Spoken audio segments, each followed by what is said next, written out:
So a couple of years ago, I was out in London. I was in Shoreditch with my mates, and on the way back from the pub, we were going to a party, and my friend Steve and I decided that we were hungry and we wanted to get something to eat.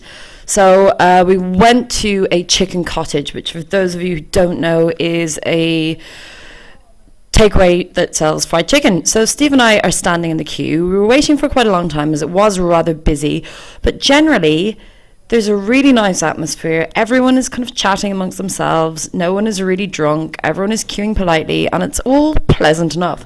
Anyway, so we were next, but the top of the queue. So it was our turn to order next, and then suddenly the door bursts open and this lad strides right up to the top of the queue. He threw down a £5 note all scrumpled up onto the counter, and he goes to your man behind the counter, "Give me some fucking chicken, yeah?" So the guy behind the counter didn't say anything. He kind of just stood there with his mouth open, and I just got this rage, and I was like, "Here, mate, like, we're all standing here, we're all queuing nicely and politely. Would you jog on back to the end of the queue or whatever?" So our friend looks to my mate and he says, "You'd want to control this woman." So I'm like, no, hang on a second. You go back to the queue and wait.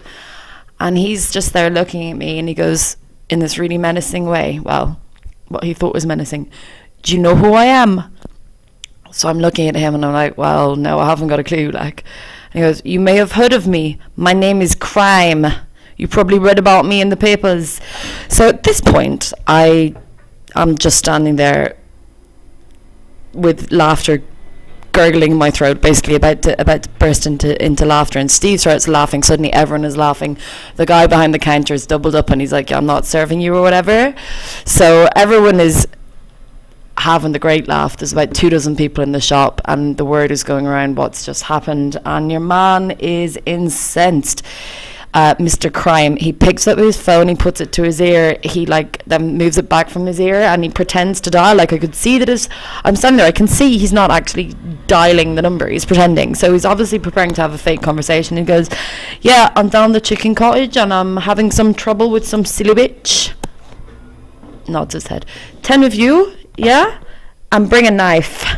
So with that, he closed his phone, he strides out the shop, and everyone is still laughing, but I tell you, the second I got my chicken, I liked it.